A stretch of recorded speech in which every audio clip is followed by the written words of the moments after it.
Party की core team है, जिसमें प्रेसिडेंट हमारे नेशनल प्रेसिडेंट शहनाज तबस्सुम जी और आदिल गांधी जी हमारे जो नेशनल सेक्रेटरी है, और वलीउद्दीन जी जो हमारे पार्टी के नेशनल स्पोक्स पर्सन है, और सत्यनारायण जी हमारे जनरल सेक्रेटरी है, और हमारे Venkat ji national spokes person है, और अनवर जी ट्रेजरर है हमारे पार्टी के।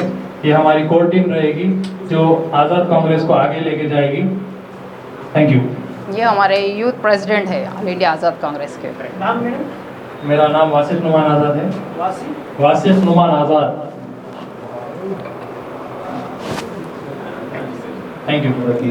అలాగే మా పార్టీ ప్రెసిడెంట్ తర్వాత వచ్చిన పొలిటీషియన్స్ మిత్రులందరికీ కూడా ధన్యవాదాలు తెలుపుతున్నాము.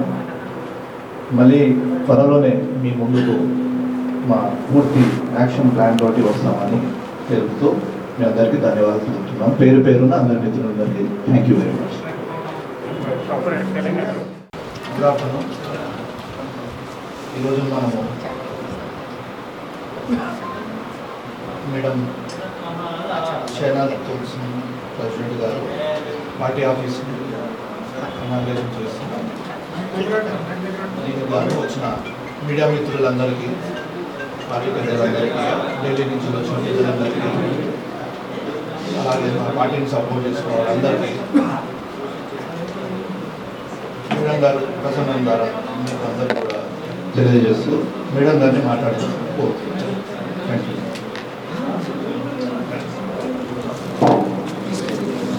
यहाँ पर मौजूद सभी लोग जो हमसे जुड़े हुए हैं, हमारे टीम मेंबर्स और इलेक्ट्रॉनिक और प्रिंट मीडिया के भाइयों को मेरा अस्सलाम वालेकुम, नमस्कार। मेरा नाम शहनाज तबस्सुम है। मैं पेशे से सुप्रीम कोर्ट ऑफ इंडिया में एडवोकेट हूँ। हम आज यहाँ एक ख़ास मौके के लिए इकट्ठा हुए हैं। मैंने 2014 में एक पॉलिटिकल पार्टी रजिस्टर करवाई थी जिसका नाम है all India Azad Congress party. All India Azad Congress party एक नेशनल पार्टी है, एक सेक्युलर पार्टी है। हमारा पार्टी बनाने का मकसद एक सेक्युलर बैनर पर हर एक तबके को जोड़े रखना, ख़ास करके हिंदू और मुसलमान को एक करके जमहूरियत की इज़्ज़त को बरकरार रखना हमारे पार्टी का अहम मकसद है। 2014 के बाद मैंने 2019 और 2024 के इलेक्शन में कंटेस्ट नहीं किया था, लेकिन अब जो सारे हिंदुस्तान में हो रहा है वो आप लोग सब जानते हैं। हमारे भाईचारा है उसे मिटाया जा रहा है। हिंदू और मुस्लिम के बीच नफरत के बीज बोए जा रहे हैं। एक भाई से दूसरे भाई को लड़ाया जा रहा है। इंसानियत ख़त्म हो गई है, इंसाफ ख़त्म हो गया है। संविधान को मिटाने की कोशिश की जा रही है, लोकतंत्र को मिटाने की कोशिश की जा रही है, माइनॉरिटीज़ को टारगेट किया जा रहा है, ख़ास करके मुसलमान को। इसी नफ़रत को मिटाने के लिए, इंसानियत को बचाने के लिए, इंसाफ दिलाने के लिए, संविधान को बचाने के लिए, लोकतंत्र को बचाने के लिए आज मैं all India Azad Congress party की शुरुआत फिर से कर रही हूँ। All India Azad Congress party एक सेक्युलर पार्टी है और नेशनल पार्टी है। इसके बैनर पर हम सारे देश में मूवमेंट करेंगे। जहाँ कहीं भी कमज़ोर तबके पर जुल्म किया जाएगा, कमज़ोर की आवाज़ को दबाया जाएगा, मैं वहाँ पर all India Azad Congress party के बैनर पर पहुँचूँगी और उस कमज़ोर तबके को इंसाफ दिलाने की पूरी कोशिश करूँगी। मैं यहाँ किसी राजनीतिक फ़ायदे के लिए नहीं आई हूँ, किसी ज़ाती मफाद से नहीं आई हूँ। मैं पेशे से एडवोकेट हूँ। मैं सिर्फ़ और सिर्फ आपके लिए, आपके ऊपर होने वाले जुल्म के ख़िलाफ़ आवाज़ उठाने के लिए आई हूँ। मैं अमीर और गरीब उनके बीच के फासले को मिटाने आई हूँ। मेरा साथ दीजिए, मेरे खानों को मजबूत कीजिए। आप लोग हमारे पार्टी में शामिल हुए। मैं औरतों और नौजवानों को हमारे पार्टी में शामिल होकर उन पे होने वाले जुल्म के ख़िलाफ़ आवाज़ उठाने के लिए आवाज़ देती हूँ। मेरी पार्टी ऑफिस यहीं बशीरबाग पर है। मेरी टीम और मैं हमेशा 24/7 अवेलेबल रहूँगी। आप हमें कांटेक्ट कर सकते हैं। हम 25/7 अवेलेबल रहकर जुल्म के खिलाफ लड़ने वालों पर आवाज़ उठाने की कोशिश करेंगे। 90% मेरे हिंदू भाई फसाद नहीं चाहते, 90% मेरे मुसलमान भाई फसाद नहीं चाहते, कोई भी मज़हब का भाई मेरा फसाद नहीं चाहता। लेकिन कुछ शरपसंद लोग अपने सत्ता के खातिर वोट पोलराइजेशन करने का काम कर रहे हैं, हिंदू मुस्लिम के बीच दरार पैदा कर रहे हैं। आज हमारा हिंदुस्तान कहाँ जा रहा है? जो ख्वाब मौलाना आज़ाद ने, महात्मा गांधी ने, बाबा साहेब अम्बेडकर ने, ज्योतिबा फुले ने देखा था, वो ख्वाब चूकना-चूर हो रहा है। ये सरकार जब से 2014 से आई है, उन्होंने मुसलमानों पर इल्ज़ाम लगाकर गलत तरीके से बदनाम करने का मंसूबा बनाया है और ये कहते हैं कि हम मुसलमानों के लिए फ़िक्रमंद हैं। ये कैसे मुसलमानों के लिए फ़िक्रमंद हो सकते हैं, जबकि जो नमाज पढ़ता है उस पर पुलिस की मारपीट करवाते हैं, जो आवाज़ उठाता है उनके आवाज़ को दबाया जाता है, उनके घरों पर बुलडोज़र चलाया जाता है। कभी गाय के नाम पर, कभी गोश्त के नाम पर मॉब लिंचिंग होती है। और तो और उस समय के राजाओं को बदनाम किया जाता है कि उन्होंने मंदिरों को तुड़वाया है। ये अपने फेक एडिशन द्वारा सिर्फ ये बात बताते हैं कि उन राजाओं ने मंदिरों को तुड़वाया है, मगर ये नहीं बताते कि उन्हीं राजाओं ने कई हिंदू मंदिरों को दान में भी दिया है। ये सिर्फ मुसलमान को बदनाम करने की कोशिश कर रहे हैं। कभी यूपीएससी जिहाद, कभी लव जिहाद, कभी कोरोना जिहाद, इसी तरह मुसलमान को बदनाम किया जा रहा है। मैं आप लोगों के सामने इसलिए ये बता रही हूँ कि आज सबसे ज़्यादा जो परेशान किया जा रहा है वो मुसलमान है। और 2014 से जब से ये सरकार आई है, मॉब लिंचिंग के कई केसेस रिकॉर्ड हुए हैं। उनमें से 2015 में अखलाक नामक इंसान को मारा गया, पीटा गया, मॉब लिंचिंग की गई गाय के नाम पर, गोश्त के नाम पर। 2017 में पहलू खान को इसी तरह मॉब लिंचिंग की गई। 2019 में तबरेज़ अंसारी को मजहब के नाम पर मॉब लिंचिंग की गई। उनके खिलाफ आवाज़ उठाने वाला कोई नहीं है। इसी तरह मॉब लिंचिंग के सिलसिला अभी तक जारी है। इसके बाद इन्होंने ट्रिपल तलाक जो लाया है, वो भी मुसलमान के लिए, लड़कियों के लिए एक तरीके का राहत वाला कानून है, क्योंकि जो भी लड़की अपने उसका शौहर ट्रिपल तलाक के वजह से जो छोड़ने की धमकी देकर देता है, लड़की को परेशान करता है, उसके लिए एक राहत का कानून है। ये एक पहलू है। लेकिन दूसरा पहलू ये है कि जब उसका पति जेल जाता है, उसको फैमिली को अबंडन किया जा रहा है, उसे मेंटेन करने वाला कोई नहीं है। इससे लड़कियां और भी परेशान हो रही है। इसका एक दूसरा पहलू है। ये सिर्फ लड़कियों के फ़ायदे के लिए लाया गया कानून नहीं, सिर्फ मुस्लिम पर्सनल लॉज में दखल अंदाजी है। ये और कुछ नहीं है, मुसलमान पर्सनल लॉज को ख़त्म करना चाहते हैं। इसके बाद इन्होंने CA NRC जो लाया था, इससे भी मुसलमान बहुत परेशान हो गया। शाहीन बाग में जो आंदोलन इसके खिलाफ जो हुआ था, लड़कियां उसमें बहुत परेशान हो गई। ये नागरिकता देने का कानून नहीं है, ये नागरिकता छीनने वाला कानून है। इसी तरह आज बिहार में जो स्पेशल इंटेंसिव रिवीजन के नाम पर जो कानून लाया जा रहा है और 70 लाख वोटर्स को वोटर्स लिस्ट में निकाला गया है, एक तरह का NRC है, ये बैकडोर NRC है। जब हम किसी MP और MLA को चुनते हैं, उसे वोट देकर चुना जाता है और उससे सवाल करने का हमें हक बनता है। अगर हमारा वोटर लिस्ट से वोटर नाम हटाया गया है, तो हमें सवाल पूछने का हक भी ख़त्म हो जाएगा। ये सिर्फ बिहार का मसला नहीं है, सारे देश में अगर हम आवाज़ नहीं उठाएंगे, सारे देश में भी इसी तरह का कानून लाया जाएगा। इसके बाद इन्होंने दिल्ली दंगे जो हुए उसमें कुछ स्टूडेंट्स ने सरकार के खिलाफ आवाज़ उठाई थी। उन्हें गलत तरीके से गलत मसलों में फंसाकर UAPA के धाराएं लगाकर उन्हें जेल में डाला गया। उन्हें बदनाम करने की कोशिश की गई है। अब उनकी नज़र, अब इस सरकार की नज़र मुसलमानों के वक्फ के ज़मीनों पर पड़ी। जो मुसलमान का लार्जर मैनेजमेंट है, ये कहते हैं कि वो ट्रांसपेरेंसी लाना चाहते हैं, करप्शन को रोकना चाहते हैं। ये क्या ट्रांसपेरेंसी लाएंगे, करप्शन रोकेंगे, जब सारी जमीन एनक्रोच हो चुकी है, सिर्फ 0.1% जो जमीन है इसमें ये क्या ट्रांसपेरेंसी लाएंगे। ये मुसलमानों के पीछे क्यों पड़े हैं हमें समझ में नहीं आ रहा है।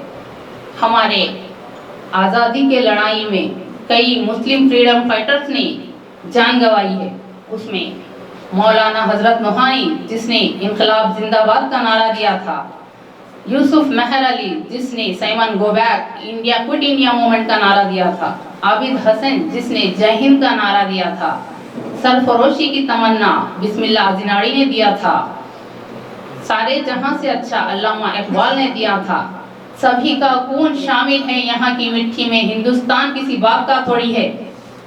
ये लोग जिसकी 1% भी भागीदारी आज़ादी के लड़ाई में नहीं थी, जो हमारे संविधान के खिलाफ है, जो आज़ादी के झंडे को कई सालों तक नहीं फहराया, जिसने आज़ादी के खिलाफ थे, ये लोग हमारी नेशनलिटी पर शक करते हैं। ये लोग मुसलमानों को देशभक्त होने का दावा नहीं करते। ये बार बार मुसलमानों को सताया जा रहा है। कब तक ये मसाजिद पर टारगेट करते रहेंगे, कभी मदरसों पर टारगेट करते रहेंगे, कब तक मुसलमान के मजहब पर टारगेट करते रहेंगे। हमारे मौलाना आज़ाद, बाबा साहेब अम्बेडकर, महात्मा गांधी जी ने जो एकता का पैगाम दिया था, उस एकता के पैगाम को मिटाने की कोशिश कर रहे हैं। जो हमारा गंगा जमुना तहजीब है, उस तहजीब को मिटाने की कोशिश कर रहे हैं। मैं आप लोग ये ना समझिए कि all India Azad Congress party एक सेक्युलर पार्टी है, फिर भी ये सारे मुद्दे मुसलमान के बता रही है। मैं आप लोगों के सामने इसलिए ये बता रही हूँ कि आज जो हिंदुस्तान में सबसे ज़्यादा जो परेशान तबका है वो मुसलमान है, जो जिसके ज़्यादा जुल्म किया जा रहा है वो मुसलमान है, जिससे ज़्यादा मजहब के लिए बदनाम किया जा रहा है मुसलमान है। ये सरकार अपनी फेक आईटी सेल द्वारा मेरे हिंदू भाइयों के दिलों में, अन्य मजहब के दिलों में, उनके मजहब के दिलों में मुसलमानों के खिलाफ ऐसा जहर उगल रही है कि मेरे भाइयों, हिंदू भाइयों का रिश्ता जो है वो दूर हो रहा है, उनमें जो नफरत है बढ़ती जा रही है। मैं इसीलिए इस नफरत को कुछ हद तक आपके दिलों में से मिटाने की कोशिश करने के लिए आप लोगों को ये सब बता रही हूँ। हमारा भाईचारे को खत्म करने के लिए जो कोशिश कर रहे हैं, उन्हें मिटाकर हमारा हिंदू मुस्लिम के एकता के पैगाम को आगे बढ़ने की कोशिश करेंगे। हमें एक साथ मिलकर रहना होगा, हमारे हिंदुस्तान में भाईचारे को कायम रखना होगा। हमारा हिंदुस्तान जो है गंगा जमुने का तहजीब है, उस तहजीब ने कई लोगों बरसों से, सदियों से रहते आ रहे हैं, उसी तरह हमें रहना होगा। अब ये जो मोदी जी का नारा है, सबका विकास, सबका साथ, सबका विकास, ये सिर्फ एक जुमला बन के रह गया है। ये सिर्फ अदानी और अंबानी के विकास के लिए बना है। आज देश का सबसे बड़ा मसला रोजगार का मसला, अर्थव्यवस्था का मसला, सुरक्षा, महिला की सुरक्षा का मसला, स्वास्थ्य का, शिक्षा का, इन सब मुद्दों से ध्यान हटाकर सिर्फ ये सांप्रदायिक मुद्दे सामने लाती है। और हमारा संविधान सबको बराबरी देता है, उस बराबरी पर खतरा है ये सरकार। हमें इन्होंने माइनॉरिटीज के हर एक राइट को खत्म कर दिया है, माइनॉरिटीज के हर एक तबके को कमजोर किया है। लेकिन हमारी पार्टी ऑल इंडिया आज़ाद पार्टी के उद्देश्य बहुत स्पष्ट है। हमारी पार्टी में सबका साथ होगा, सबका अधिकार होगा। यहाँ हमारी पार्टी में हर दल, हर वर्ग, हर जाति, हर मजहब को जगह दी जाएगी। दलित, आदिवासी, ओबीसी, मुसलमान, हिंदू, सिख, ईसाई, सबकी पहचान होगी। यही हमारी पार्टी की पहचान है। गवर्नमेंट स्कूल्स में अच्छी शिक्षाएं, स्वास्थ्य, शिक्षा, रोजगार, युवाओं को रोजगार और महिला की सुरक्षा, किसानों की एमएसपी का समर्थन, छोटे व्यापारियों को समर्थन दिया जाएगा। और मैं नौजवानों को, युवाओं को ये बताना चाहती हूँ कि आप लोग जो एनरोल कर रहे हैं या एनरोल कर चुके हैं, उनको ये कहना चाहती हूँ कि आप लोग ये कहा जाता है कि आप लोग कल का भविष्य हो, लेकिन मैं आज ये कह रही हूँ कि आप कल का भविष्य नहीं है, आज का भविष्य है। आपके आज के भविष्य को आप लोग सुधारिए।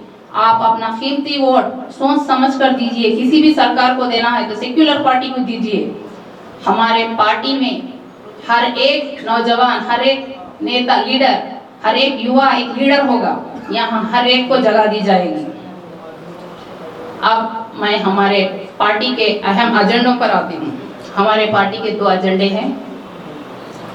भारत में कई वर्षों से लोग, सदियों से कई मजहबों के लोग एक साथ मिलकर रहा करते थे। उनमें कभी कोई भेदभाव नहीं था, कभी संघर्ष नहीं था। लेकिन अंग्रेज के आ जाने के बाद अंग्रेज ने बांटो और राज करो का मुद्दा अपनाया। इसी मुद्दे को अपनाकर उन्होंने हिंदुस्तान में लड़ने और लड़ाने का काम शुरू किया। आज भी कुछ पार्टियां इसी मुद्दे को अपनाकर हिंदुस्तान में हिंदू और मुसलमान के बीच में आग लगाकर वोट पोलराइज करने का काम कर रही है। सत्ता में जो सरकार है, उन्होंने कोई भी मुसलमान को टिकट नहीं दिया। इससे ये साफ जाहिर होता है कि वो मुस्लिम माइनॉरिटी से कितनी नफरत करते हैं। इस वोट पोलराइजेशन को रोकना होगा। इसका एक ही तरीका है, जैसे मेरे SC ST भाइयों को पॉलिटिकल रिजर्वेशन है, इसी तरह माइनॉरिटीज को भी पॉलिटिकल रिजर्वेशन देना होगा। अगर ये माइनॉरिटीज को पॉलिटिकल रिजर्वेशन दिया जाएगा, ये जो हिंदू मुस्लिम के भेदभाव में जो वोट पोलराइजेशन हो रहा है, इसका मसला ख़त्म हो जाएगा और हम सब लोग पॉलिटिक्स में समानता वाले भागीदारी होकर रह सकेंगे। इसी माइनॉरिटी पॉलिटिकल रिजर्वेशन के मुद्दे को हम पार्लियामेंट तक ले जाएंगे, क्योंकि माइनॉरिटी पॉलिटिकल रिजर्वेशन आने से माइनॉरिटी को माइनॉरिटी ठहरेगा, मेजॉरिटी को मेजॉरिटी ठहरेगा। ये वोट पोलराइजेशन का मसला ही खत्म हो जाएगा। और हमारा दूसरा एजेंडा ये है कि 1989 से पहले SC ST भाइयों को जुल्म किया जाता था, उन पर अट्रॉसिटीज किए जाते थे, उन पर सोसाइटी में इज्जत नहीं दी जाती थी। लेकिन उसके बाद उस अट्रॉसिटीज के खिलाफ, जुल्म के खिलाफ उन्होंने 1989 में SC ST अट्रॉसिटीज एक्ट लाए।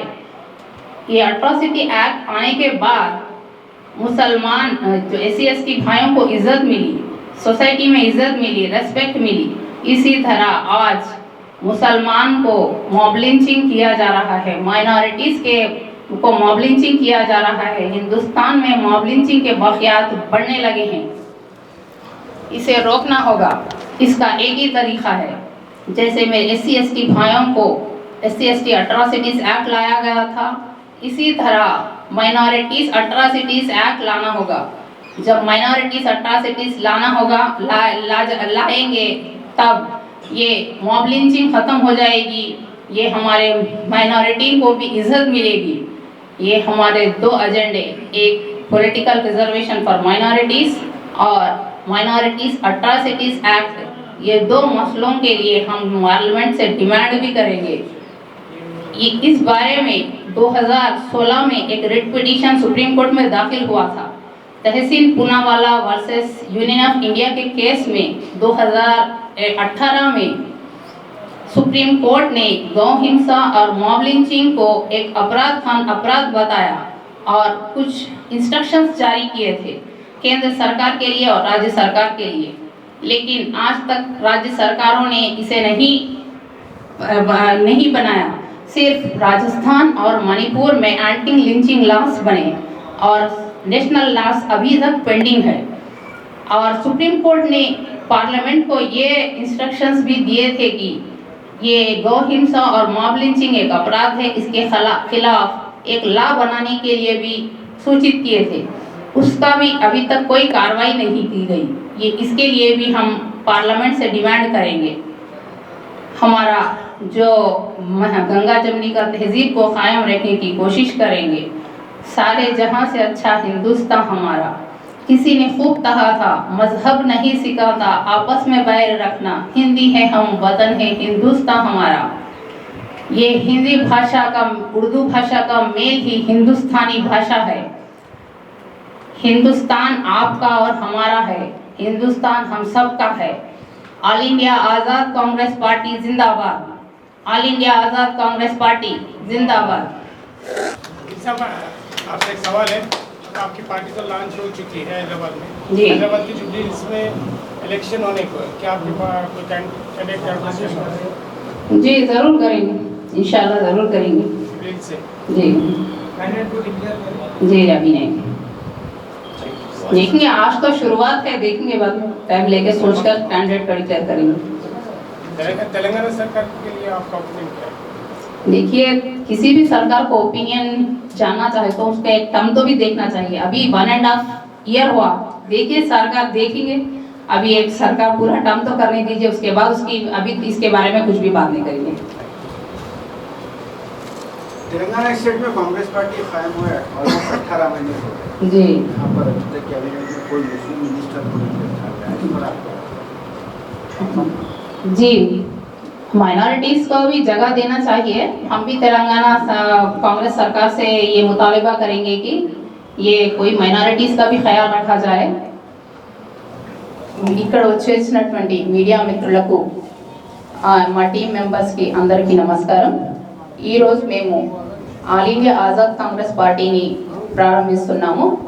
2014లోనే మేము ఒక పొలిటికల్ పార్టీని రిజిస్టర్ చేశాము, కానీ కొన్ని కారణాల వల్ల 2019 మరియు 2024లో మేము ఎలక్షన్లో కంటెస్ట్ చేయలేకపోయాము। కానీ ఇప్పుడు all India Azad Congress party యాక్టివ్గా పాలిటిక్స్లో ఎంటర్ అవుతుంది। మేము రావడానికి కారణం మైనారిటీస్ పై జరుగుతున్న అన్యాయం ముస్లిం మైనారిటీసే కాకుండా దేశంలో అన్ని మైనారిటీస్ పై జరుగుతున్న అన్యాయాన్ని అణిచివేయడానికి, హిందూ ముస్లింల మధ్య కుల మతాల భేదాలు, కుల మతంలో కొందరు దుష్ట శక్తులు కులముల మధ్య మతాల మధ్య చిచ్చు పెట్టి విద్వేషాన్ని రెచ్చగొడుతున్న అలాంటి అన్ని పార్టీలకు మేము వ్యతిరేకిస్తున్నాము। మేము all India Azad Congress party తరఫున ఇలాంటి పార్టీకి వ్యతిరేకం। మేము ఇలా మైనారిటీస్ పై జరుగుతున్న మాబ్ లించింగ్ సంఘటనలకు వ్యతిరేకంగా పోరాడడానికి all India Azad Congress party మా బ్యానర్ని పబ్లిక్లో తీసుకొచ్చింది। మా పార్టీ ఆఫీస్ ఇక్కడ బషీర్బాగ్లో అవైలబుల్ ఉంది। మేము ఇక్కడ 24/7 అవైలబుల్గా ఉంటాము, మీరు ఎప్పుడైనా మమ్మల్ని కాంటాక్ట్ చేయవచ్చు। మా పార్టీ 2 అజెండాల మీద పనిచేస్తుంది। మొదటగా మైనారిటీస్ పొలిటికల్ రిజర్వేషన్ల మీద మరియు ఎస్సీ మైనారిటీస్ అట్రాసిటీస్ యాక్ట్, ఈ 2 అజెండాల మీద మేము పార్లమెంట్లో డిమాండ్ పెడుతున్నాము। పార్లమెంట్లో మేము పోరాడతాము। మా all India Azad Congress party తరఫున మేము ఎక్కడెక్కడ అన్యాయం జరిగిన చోట ప్రతి చోట మేము తిరిగి పౌరులకు న్యాయం జరిగేటట్లు చూస్తాము। Thank you. Any questions? Triple talaq మీదనా? ట్రిపుల్ తలాక్ మంచి ఇది వచ్చినందుకు ఇక్కడ మేము సంతోషిస్తాము, లేకుండా ఆడపిల్లలకు ఇది మంచి పరిణామం। ఎందుకంటే ఆడపిల్ల ఒక భర్త తనను ట్రిపుల్ తలాక్ పేరు మీద వాళ్ళను దూషిస్తున్నారో అది జరగకుండా ఒకటి మంచి పరిణామం। కానీ ఆడపిల్ల యొక్క భర్త జైలుకు వెళ్ళిన తర్వాత ఆ పిల్లను అబాండన్ చేయబడుతుంది, మొత్తం ఫ్యామిలీని అబాండన్ చేయబడుతుంది, వాటిని ఎవరు మెయింటైన్ చేయడానికి ఉండట్లేదు। ఆడపిల్లలు దీంతో బాగా పరేషాన్ అవుతున్నారు। ఈ వక్ఫ్ ఆస్తులపైన చట్టాన్ని తీసుకొస్తారంటే మేము మా పార్టీ వ్యతిరేకమే। ఎందుకంటే వక్ఫ్ చట్టము ముస్లిం మేనేజ్మెంట్ ఒక పెద్ద మేనేజ్మెంట్, దీన్ని సర్కార్ మేనేజ్మెంట్ని మొత్తం తీసివేయడానికి చూస్తుంది। మొత్తం ఎన్క్రోచ్మెంట్ అయిన తర్వాత ఇంకా మిగిలి ఏముంది, ఓన్లీ 0.1% మాత్రమే వక్ఫ్ భూములు ఉన్నాయి। ఇప్పుడు వీళ్ళు వచ్చి మనకు దీంట్లో ట్రాన్స్పరెంట్ తీసుకొస్తామంటే అది ఎలా కుదురుతుంది? 1% ఉన్న వక్ఫ్ ప్రాపర్టీని కాపాడొచ్చు కదా ఈ చట్టం ద్వారా। మొత్తం పెద్ద పెద్ద సంస్థలు, గవర్నమెంట్ సెక్టార్, అన్నీ ఎన్క్రోచ్ అయిపోయినాయి. వాళ్ళని నియంత్రించాలంటే వాళ్ళను ల్యాండ్ గ్రాబర్స్కి చట్టాలు తీసుకురావాలి, కఠినంగా శిక్షించాలి, ఏదో తీయాలి. ఇప్పుడు ఈ కొత్త ఈ ప్రొవిజన్స్ తీసుకొచ్చి ల్యాండ్ వక్ఫ్ కాపాడతామంటే ఇది తప్పు, వ్యతిరేకం మేము దీని అన్నిటికీ. జూబ్లీహిల్స్లో జరుగుతున్న మధ్యంతర ఎన్నికల్లో మీరు కాంటాక్ట్ చేస్తున్నారా? ఇంకా ఆలోచిస్తున్నాము. మేము ఇంకా క్యాండిడేట్స్ కూడా ఏం ఆలోచించలేదు. సమయం సందర్భం చూసి మేము డిక్లేర్ చేస్తాం.